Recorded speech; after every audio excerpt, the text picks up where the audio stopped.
The FBI began investigating claims that RICO money possibly bankrolled a remodel cafe for staff operated by Chief Deputy Chris Radke's niece, an allegation Nanos denies.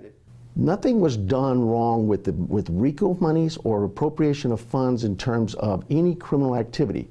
Were there mistakes made in the procurement process? Yes, there were, and I've corrected those. But Dr. Richard Carmona, former U.S. Surgeon General and longtime deputy chief in the Sheriff's Department until earlier this year, believes the possible misuse of RICO money extends beyond the cafe controversy. Carmona says he's been interviewed by the FBI, and over the past year, he spoke with many officers and civilians who were also called in to talk to agents. I said, well, what'd they ask you? And it was interesting that the pattern of questioning was the same with all of these people. And it was all about three people: Brad Gagnapane, Chris Radke, Chris Nanos. Brad Gagnapane, the former chief of staff, Chris Radke, the chief deputy, and Sheriff Chris Nanos. Carmona says last year, while sitting in a meeting with senior command and staff, they began discussing the annual awards banquet. This is going to be very expensive. It's going to cost $30,000 or $40,000. We don't have any money. And I was looking, I said, well, you know, let's reach out to some of the businessmen in town. Let's do this. Nanos says, Brad's got it handled. You don't need to worry about it. At the time, Carmona didn't know that RICO money played a part.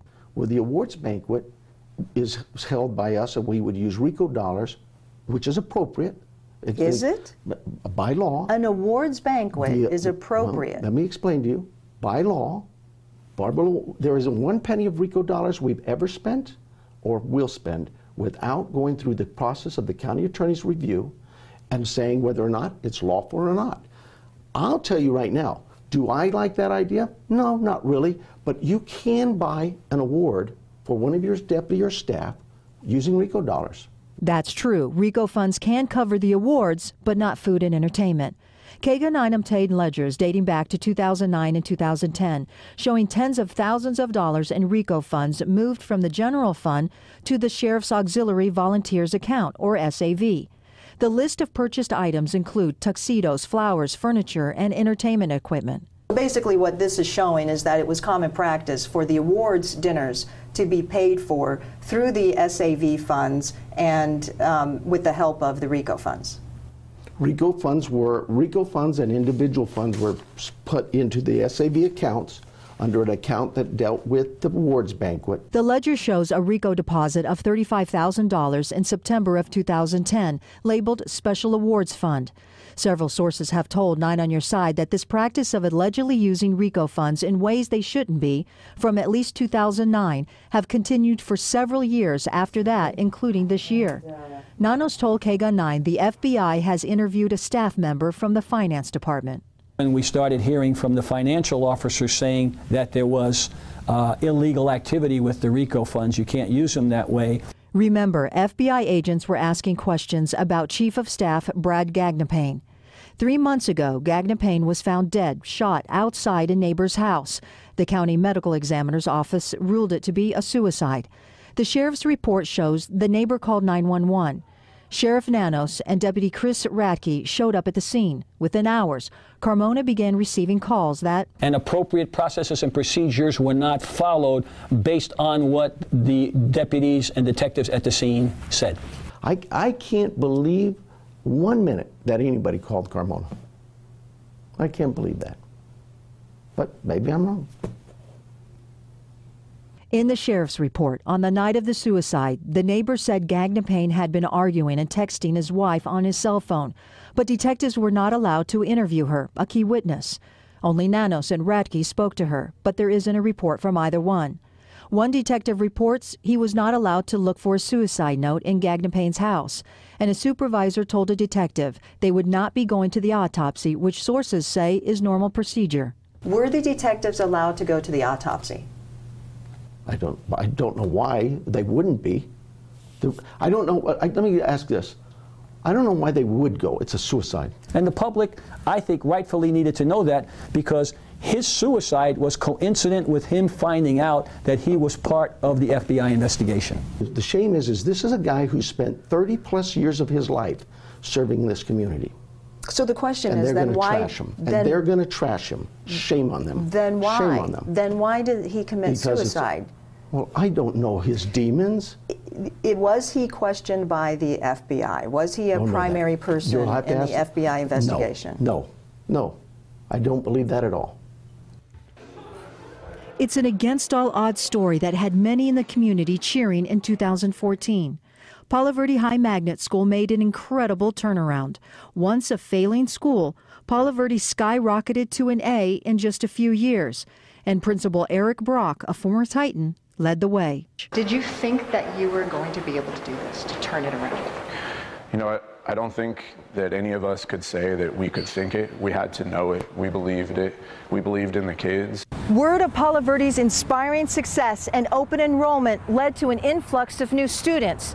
And then things took a turn for the worse. As TUSD changed to a more lenient discipline policy that included restorative practices to reduce suspensions and expulsions district-wide.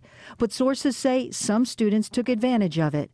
Take a look at the data of low-level incidents in 2014-15 reported in the incident detail reports. Tardies, 139. Leaving school grounds without permission, 92.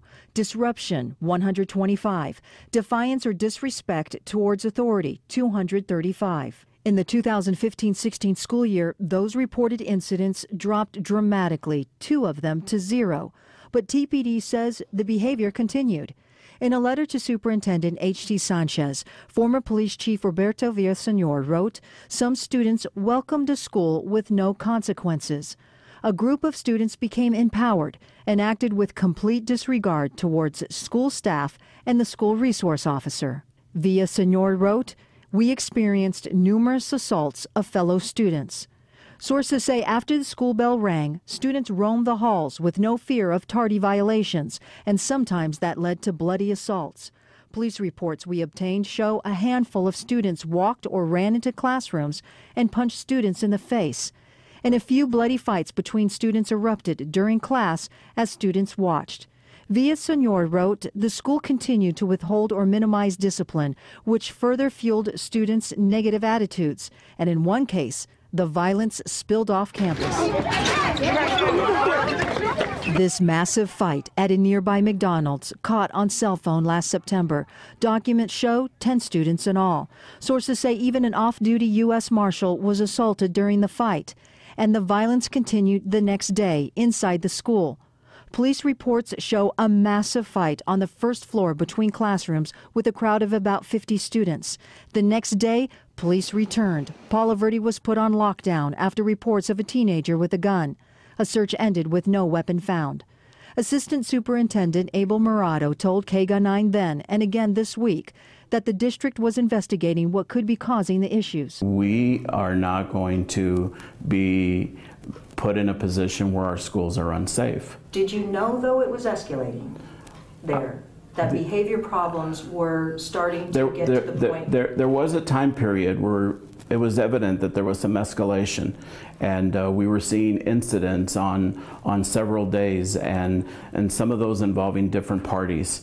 Isn't restorative practices built so that you can prevent that from happening? Well, we were trying.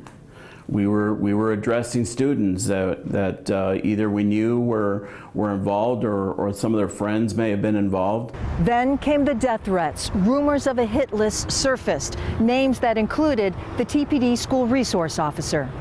Guns, assaults, death threats. The SRO feared for his life and alerted his superiors. But it wasn't just the students and the SRO in danger.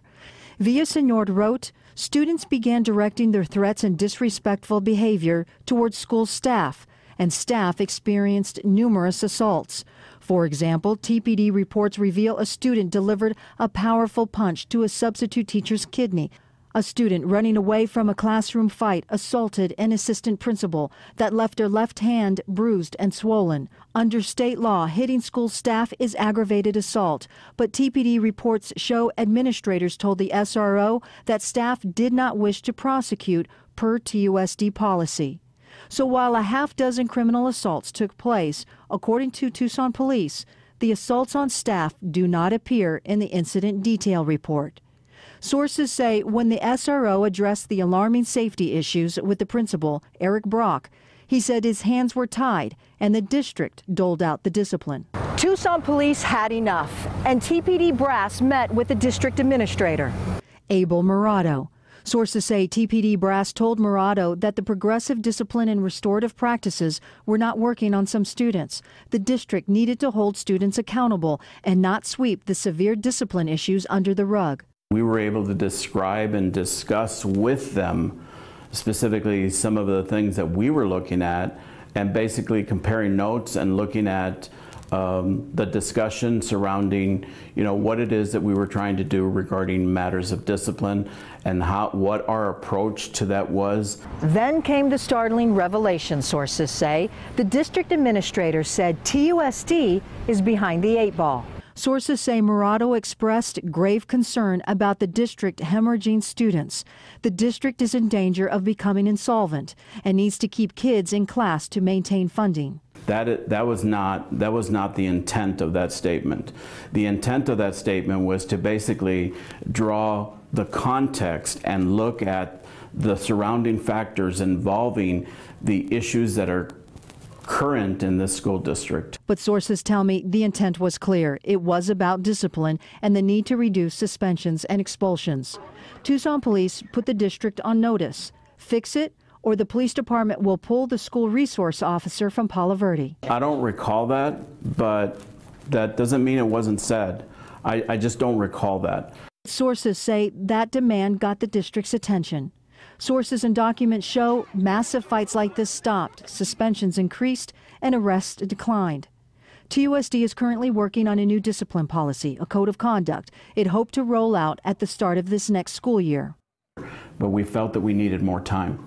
And we needed more time so that the training could take place ahead of unrolling something as complex and as important as a code of conduct. Murado says the new discipline policy could be unveiled either in January or the start of next school year in 2017. So what does that mean for this upcoming school year? Murado says the district will continue to operate as it did last school year. Reporting, Valerie Cavazos, KGUN 9 on your side. Whistleblowers have come forward describing years of deceptive practices that have been shrouded in secrecy. Practices that have left many Southern Arizona veterans in pain, pleading for better care at the VA for years. Sounding the alarm since 2008, former VA Administrator Pat McCoy. She repeatedly complained to the former Tucson VA Director, Jonathan Gardner, about the unethical scheduling practices. But she says that he said the issue did not exist. And was sort of summarily dismissed. So she took her case to the Office of Inspector General, which launched a criminal investigation. That was back in 2014. She reported 600 requests for urology appointments stuffed into a drawer by a staff member, which stopped the appointment clock, meaning veterans with health issues would have to wait for appointments, some up to a year. The claim confirmed by the OIG in a report released last week, more than 2 years later. She reported the VA even went so far as to place phony consults into medical records to meet performance measures only. Those measures or goals are tracked by Central VA. That claim confirmed.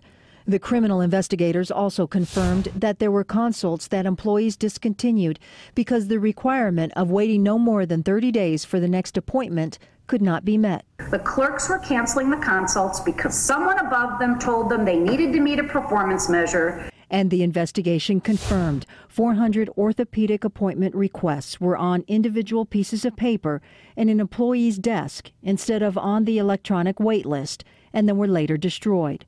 McCoy says former Director Gardner and now Acting Director Jennifer Gutowski ignored, downplayed, or dismissed many urgent wait time concerns to hide severe staffing shortages. The shortages confirmed by the OIG. Multiple service chiefs acknowledged they were short-staffed in urology, they were short-staffed in other areas, they were short-staffed in cardiology and electrophysiology. They knew it. They were saying it back then. I heard from a nurse today who said that the bottom line in all of this is patient access to the facility, that this practice of chronic understaffing and holding off on posting positions contributes to the fact that patients can't be seen. The report shows 2 scheduling supervisors made statements that suggested they trained schedulers to control the desired date in a way that was contrary to VA policy. The claim of managers instructing employees to manipulate patient schedules confirmed in the released OIG report last week that centered on one whistleblower's complaint, Diane Suter, in October 2014. The manager is the one who came and told me I had to falsify the records in the computer. Told me to get out of my chair and took the computer that I was in and showed me how to do it, where you actually zero out the days. I told her, well, that's not the way I was taught. And I said, it seems unethical if not illegal. And she says, you do it my way or the highway. Is that manager still there? Yes. What you see in those 2 reports to me is pretty astounding, and that is not only were they manipulating access back when I reported them, back as far as 2008, it continues to this day. Pat McCoy says while she applauds the criminal investigators for not only looking into the issue, but expanding the scope of the investigation, she criticizes the OIG finding that managers didn't know employees were gaming the system, and that Acting Director Jennifer Gutowski, who was hired in 2012 as second in command, then took over the top spot when Jonathan Gardner resigned in 2014. She is the Associate Director. She is responsible, as he is. This whole pentad is responsible for what went on with this data. They're all responsible. They all knew about it. The chiefs of staff knew about it. I know they did. I told them. I gave all the information to her. She knows the root cause? Yes. Because you told her? Yes. And I sat down with the acting director, Jennifer Gutowski, who agreed to an interview for the first time since we launched our investigation into the Tucson VA. Did you know that any of this stuff was going on? Because some of this fell under you being the associate director. Did you know any of this was going on? We have definitely come a long way since 2014 and some of those processes that have been happening. And we have done a lot, and also just in general from the VA perspective, to improve how we're doing scheduling processes and practices. Her response about managers improperly directing staff to manipulate schedules? We own that in that report, and we are moving forward to convene an administrative review board to look at the allegation that's in there has been the recommendation from that report. So we own that, and we are apologizing for the inappropriate scheduling that happened as noted in that report. We own that, and we've been working since then to improve the processes and improve the scheduling of our veterans. Is there any accountability for the people who are doing anything unethical? As we stated earlier, we are convening an administrative investigation board, and that board will take a look into the allegations. Could that mean that some of these people would be fired?